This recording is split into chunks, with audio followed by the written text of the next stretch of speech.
अस्सलाम वालेकुम बच्चों, कैसे हैं आप सब लोग। उम्मीद करती हूँ ठीक ठाक होंगे और खैर खैरियत से होंगे। मेरा नाम है रिदा अहमद और मैं आपको उर्दू पढ़ाती हूँ। तो बच्चों, आज हम आपकी किताब का सबक नंबर 22 पढ़ने लगे। तो चलें चल के देखते हैं सबक नंबर 22 में आज क्या पढ़ना है। तो बच्चों, हम आपकी किताब का सबक नंबर 22 पढ़ने जा रहे हैं जिसका उन्वान है अहमद की समझदारी। तो बच्चों, आप भी सोच रहे होंगे अहमद कौन है और उसने क्या समझदारी की। तो चलें सबसे पहले पढ़ते हैं अपने सबक के अहम नकात। सबसे पहले बच्चों, दहशतगर्दी का मतलब। आपने दहशतगर्दी का लफ्ज बहुत बार सुना होगा। आज मैं आपको उसका मतलब बताऊंगी। बच्चों, दहशत का मतलब होता है खौफ और हरास फैलाना। दहशतगर्दी यानी किसी भी जगह पे खौफ फैला देना। आपने अक्सर सुना होगा किसी इलाके में चोरी हो गई, तो बच्चों वो चोरी एक घर में तो होती है, लेकिन इर्द गिर्द के इलाके में खौफ और हरास फैल जाता है। सब लोग डर जाते हैं, हर कोई बाहर जाने से डरता है, अपने घर की हिफाजत करता है। इसी को कहते हैं बच्चों दहशतगर्दी। दहशतगर्दी फैलाना मतलब खौफ और हरास फैला देना, ऐसे काम करना जिससे दहशत फैले, लोगों में खौफ पैदा हो।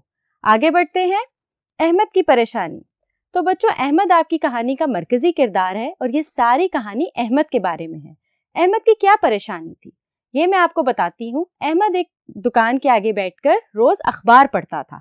वो रोजाना अखबार में अजीबोगरीब खबरें पढ़ता था कि आज किसी ने किसी को गोली मार दी, आज कहीं पे डकैती हो गई, आज कहीं पे बम धमाका हो गया। ये सारी खबरें उसको बहुत परेशान करती थी। तो बच्चों, अहमद की परेशानी का क्या सबब था? इस तरह की खौफ और हरास फैलाने वाली खबरें। आगे बढ़ते हैं, उस्ताद साहब और वालिद साहब से तस्करा। बच्चों, जब अहमद ने ये सारी खबरें रोजाना अखबार में पढ़नी शुरू की तो वो बहुत परेशान था।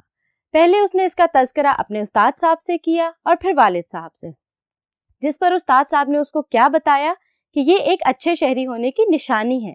सो आज से तुम अपने इर्द गिर्द के इलाके पे, अपने इर्द गिर्द रहने वालों पे और हर तरह के आने जाने वालों पे नजर रखो। जो तुम्हें पुरस्कार लगे, तुम्हें अपनी बात का मतलब खुद ही समझ आ जाएगा कि ये चीजें क्यों होती हैं और इनके पीछे क्या सबब है। आगे बढ़ते हैं बच्चों, पुरस्कार मकान और इसके मकीन। बच्चों, अहमद जब स्कूल से वापस आता था तो उसके स्कूल की जो गली थी उसके नुक्कड़ पे एक घर था जो कि पुरस्कार था।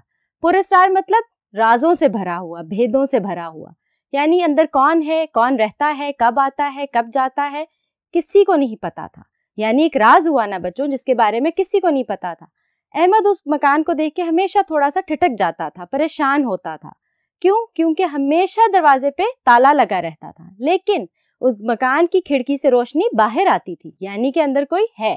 तो अगर अंदर कोई है तो बाहर ताला क्यों है? ये बात अहमद को परेशान करती थी। अहमद ने उस्ताद साहब के समझाने के बाद से उस मकान पे नजर रखनी शुरू की। नजर रखते रखते उसको एक दिन एक शख्स नजर आया जो मकान से निकलते हुए पहले इधर उधर देखता था कि कोई मुझे देख तो नहीं रहा। बच्चों, आप अपने घर से निकलते हैं तो क्या इधर उधर देखते हैं? नहीं। तो जो मशकूक लोग होते हैं, जिन पे शक होता है, वही इस तरह की हरकतें करते हैं। फिर एक दिन अहमद ने क्या देखा कि उस शख्स के साथ एक शख्स और आया है और वो दोनों अंदर चले गए मकान के, और थोड़ी देर बाद मकान के बाहर ताला लग गया। अब ये बात भी मशकूक थी। अहमद भागता हुआ गया, उसने अपने वालिद साहब को बताया। वालिद साहब ने बच्चों कहाँ कॉल की? 15 पर कॉल और पुलिस की कार्रवाई। यानी वालिद साहब ने 15 पर कॉल की। बच्चों, 15 वो नंबर है जिस पे कॉल करके हम किसी भी पुरस्कार और मशकूक कार्रवाई के बारे में पुलिस को इत्तला कर सकते हैं। जब अहमद के वालिद साहब ने 15 पे कॉल की, थोड़ी देर में पुलिस वहां पे आ गई। उन्होंने अहमद से मकान के बारे में पूछगिछ की। अहमद ने सारी बातें बताई और उन्होंने ताला तोड़ के जब अंदर कार्रवाई की बच्चों, तो अंदर से 5 दहशतगर्द पकड़े गए जो कि असले से लेस थे, यानी कि उनके पास बहुत सारा असला था। तो बच्चों, ये थी अहमद की समझदारी कि उसने अपने इर्द गिर्द के इलाके पे, अपने लोगों पे और आने जाने वालों पे नजर रखी और उसने अपनी समझदारी से अपने इलाके को और अपने मुल्क को एक बहुत बड़ी दहशतगर्दी से बचाया। तो बच्चों, ये तो थी अहमद की समझदारी और उसकी कहानी और उसके अहम नकात जो मैंने आपको बताए। सबसे पहले हम क्या करते हैं किसी भी कहानी को मुकम्मल तौर पर पढ़ने से पहले? बिल्कुल ठीक, हम उसके मुश्किल अल्फाज और मायने देखते हैं। तो चलें पढ़ते हैं अपने मुश्किल अल्फाज और उनके मायने। तो बच्चों, बढ़ते हैं अपने मुश्किल अल्फाज और उनके मायने की तरफ। हमारा पहला लफ्ज है ज़हीन। आपने कभी सुना है ज़हीन लोग? आपकी अम्मी भी कहती होंगी कि फलाना बच्चा बहुत ज़हीन है, या हो सकता है आप भी बहुत ज़हीन हो। बिल्कुल ठीक, ज़हीन का मतलब होता है अक्लमंद, जो अपने दिमाग से काम लेता है और सोच समझ के काम करता है। अगला लफ्ज देखते हैं, दहशतगर्दी। میں نے آپ کو ابھی دہشت گردی کے بارے میں بہت کچھ بتایا. تو بچوں دہشت گردی کا مطلب ہے خوف و ہراس پھیلانا، یعنی لوگوں کو ڈرانا دھمکانا. آگے بڑھتے ہیں. الجھن. الجھن کا کیا مطلب ہوتا ہے بچوں؟ کشمکش، پریشانی، یعنی آپ کسی بات کے بارے میں سوچتے ہوئے پریشان ہو کہ ایسا ہے یا نہیں ہے، آپ نتیجے پہ نہ پہنچ پا رہے ہوں کہ کیا یہ بات صحیح ہے یا غلط. اس ساری کیفیت کو کیا کہتے ہیں؟ الجھن. آگے بڑھتے ہیں. گلی کا نکڑ. تو بچوں گلی کا نکڑ کا مطلب کیا ہے؟ گلی کا کونا. نکڑ کہتے ہیں کونے کو. آگے بڑھتے ہیں. عجیب. عجیب کا کیا مطلب ہوتا ہے؟ انوکھا، جو عام چیزوں سے ہٹ کے ہو، تھوڑا سا مختلف ہو. آگے بڑھتے ہیں. پر اسرار. میں نے آپ کو ابھی بتایا تھا پر اسرار مکان تھا احمد کی اسکول کی گلی کے نکڑ پہ. تو پر اسرار کا کیا مطلب تھا؟ رازوں سے بھرا ہوا، جس کے بارے میں کوئی کچھ نہ جانتا ہو. آگے بڑھتے ہیں بچوں. خدشہ مطلب اندیشہ، کھٹکا، یعنی آپ کو خوف ہو کسی چیز کا، آپ اس کے بارے میں مکمل طور پہ یقین تو نہ رکھتے ہو لیکن وہ چیز آپ کو کھٹکتی ہے، آپ کو خدشہ رہتا ہے ہر وقت اس سے. آگے بڑھتے ہیں. مکین مطلب مکان میں رہنے والے. بچوں مکین لفظ مکان سے نکلا ہے. مکان وہ جگہ جہاں ہم رہتے ہیں، مکین وہ جو مکان میں رہتے ہیں. آگے بڑھتے ہیں. ٹھٹک کر.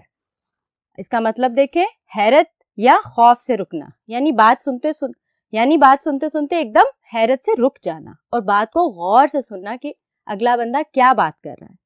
چلیں اگلا لفظ دیکھیں. دقت مطلب مشکل. کسی بھی کام میں اگر آپ کو مشکل پیش آئے تو ہم کیا کہتے ہیں؟ کام میں دقت پیش آ رہی ہے، یعنی کہ وہ کام مشکل سے ہو رہا ہے. اگلا لفظ دیکھتے ہیں. دال میں کالا ہونا مطلب گڑبڑ ہونا. اب بچوں اس شخص کا اس پراسرار مکان میں آنا جانا مطلب دال میں کچھ کالا تھا، یعنی کہ کوئی گڑبڑ ضرور تھی. اگلا لفظ دیکھیں. توجہ مطلب غور. توجہ سے بات سنو مطلب غور سے بات سنو، پورے دھیان سے بات سنو. اگلا لفظ دیکھیں. چونکنا مطلب متوجہ ہونا. جب احمد نے اپنے والد صاحب کو ساری بات بتائی تھی تو وہ چونک گئے تھے، یعنی سارے کام چھوڑ کے پوری توجہ کے ساتھ احمد کی بات سننے لگے تھے کیونکہ وہ پریشان ہو گئے تھے. آگے بڑھتے ہیں بچوں. اہلکار مطلب کارندہ، کام کرنے والا. تو بچوں اہلکار کوئی بھی ہوتا ہے، کسی بھی جگہ کام کرنے والے کو کارندہ یا اہلکار کہتے ہیں. تو وہاں پہ کون آئے تھے کاروائی کرنے کے لیے؟ پولیس اہلکار، یعنی پولیس کے لوگ، پولیس کے کارندے. آگے بڑھتے ہیں بچوں. لیس ہونا مطلب آراستہ ہونا، کسی چیز کا آپ کے پاس ہونا. بچوں آپ نے اکثر پولیس والوں کو یا فوجیوں کو دیکھا ہے، وہ اسلحے سے لیس ہوتے ہیں، یعنی ان کے پاس اسلحہ ہوتا ہے، وہ اس سے آراستہ ہوتے ہیں. آگے بڑھتے ہیں بچوں. خاتمہ کرنا مطلب ختم کر دینا، کسی چیز کو ختم کرنا. بچوں الفاظ معنی ختم نہیں ہوئے، چلیں بڑھتے ہیں آگے اور پڑھتے ہیں بقیہ الفاظ معنی کو. تو چلیں بچوں بڑھتے ہیں بقیہ الفاظ معنی کی طرف. نشاندہی، شخص یا چیز کے بارے میں بتانا، یعنی کسی خاص جگہ، خاص شخص یا کسی چیز کی نشاندہی کرنا مطلب اس کے بارے میں بتانا. تو احمد نے کس کی نشاندہی کی تھی؟ اس پراسرار مکان کی. اگلا لفظ دیکھتے ہیں. واردات مطلب حادثہ. بچوں واردات کوئی بھی ہو سکتی ہے، کسی بھی واقعے کے رونما ہونے کو واردات کہتے ہیں، مگر واردات زیادہ تر برے حادثے کے زمرے میں آتا ہے. آگے بڑھتے ہیں بچوں. گرفتار کرنا مطلب پکڑنا. پولیس چوروں کو کیا کرتی ہے؟ گرفتار کر لیتی ہے. بچوں گرفتار گرفت سے نکلا ہے، گرفتار گرفت سے نکلا ہے. گرفت کا کیا مطلب ہوتا ہے؟ کسی چیز کو پکڑ لینا.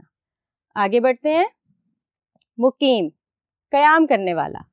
مقیم وہ لوگ ہوتے ہیں جو کہیں پہ بھی قیام کریں، کسی بھی قیام کرنے والے کو مقیم کہتے ہیں، یعنی کہیں پہ رک کے تھوڑی دیر ٹھہرنا. آگے بڑھتے ہیں بچوں. بر وقت مطلب وقت پر، موقع پر. احمد نے کیا کیا تھا؟ احمد نے بر وقت پولیس کو کال کروا کے دہشت گردوں کو پکڑوایا تھا، یعنی نہ وقت ضائع کیے بغیر، بر وقت، فوری طور پہ. آگے بڑھتے ہیں بچوں. اطلاع دینا مطلب آگاہ کرنا، یعنی کسی کو کسی چیز کے بارے میں بتانا. اگلا لفظ دیکھتے ہیں. منصوبہ بندی، حکمت عملی. بچوں کسی بھی کام کو کرنے کے لیے آپ کو پہلے پورا منصوبہ بنانا پڑتا ہے، حکمت عملی تیار کرنی پڑتی ہے. تو منصوبہ بندی کا کیا مطلب ہے؟ حکمت عملی. آگے بڑھتے ہیں. کارنامہ، بڑا کام. بچوں اس پوری کہانی کو پڑھ کے آپ کو سمجھ تو آتی ہوگی کہ کارنامہ کس نے سر انجام دیا تھا. بالکل ٹھیک، احمد نے ایک بڑا کام کیا تھا اپنی عقل مندی اور سمجھداری سے. آگے بڑھتے ہیں. گرد و پیش مطلب ارد گرد. गिरदोपेश का मतलब होता है इर्द गिर्द, यानी आपको अपने गिरदोपेश पे नजर रखनी चाहिए, अपने इर्द गिर्द के लोगों पे और जगहों पे। तो बच्चों ये तो थे हमारे मुश्किल अल्फाज और उनके मायनी, और मैंने आपको इसलिए बताया ताकि जब आप सबक पढ़ें तो आपको मुश्किल पेश ना आए। तो बच्चों बढ़ते हैं अपने मश्क के हिस्से की तरफ और पढ़ते हैं दिए गए सवालात और फिर लिखते हैं उनके जवाब। तो पढ़ते हैं अपना पहला सवाल, अहमद क्यों परेशान रहता था? बच्चों अगर आप कहानी पढ़ेंगे तो आपको बहुत अच्छे से समझ आएगी कि अहमद क्यों परेशान रहता था। तो जवाब देखते हैं, अहमद अखबार में मौजूद दहशतगर्दी की खबरों को पढ़कर परेशान रहता था। यानी आए दिन मुल्क में कोई ना कोई फसाद हो रहा है, कोई ना कोई दहशतगर्दी की कार्रवाई हो रही है, कोई वारदात हो रही है, कोई डकैती है, कोई कत्ल है, इन सब बातों को पढ़ के अहमद परेशान रहता था। तो बच्चों बढ़ते हैं अपने अगले सवाल की तरफ और देखते हैं उसका क्या जवाब है। बच्चों बढ़ते हैं अपने बकिया सवालात की तरफ और देखते हैं उनके जवाब क्या हैं। अच्छे शहरी की क्या जिम्मेदारी है? हमने इसमें पढ़ा था कि अच्छे शहरी की क्या जिम्मेदारी है, जो उस्ताद साहब ने अहमद को बताया था। चलें वो जवाब देखते हैं। एक अच्छे शहरी की जिम्मेदारी है कि अपने इर्द गिर्द के लोगों पर और गैर मामूली सरगर्मियों पर नजर रखें। यानी बच्चों सिर्फ घर से स्कूल, स्कूल से घर नहीं आना, आपने इर्द गिर्द नजर रखनी है कि कोई पुरस्कार लोग तो नहीं मौजूद, कोई पुरस्कार वारदात तो नहीं हो रही, कुछ ऐसा तो नहीं जो मामूल में ना होता हो। इन सब चीजों पर नजर रखना एक अच्छे शहरी की जिम्मेदारी है। बढ़ते हैं अगले सवाल की तरफ। पुरस्कार मकान में किस किस्म की सरगर्मियां होती थी? अब बच्चों सबक पढ़ें और आपको बहुत अच्छे से इसका जवाब आएगा कि पुरस्कार मकान में किस किस्म की सरगर्मियां होती थी। तब तक मैं आपको जवाब देती हूँ।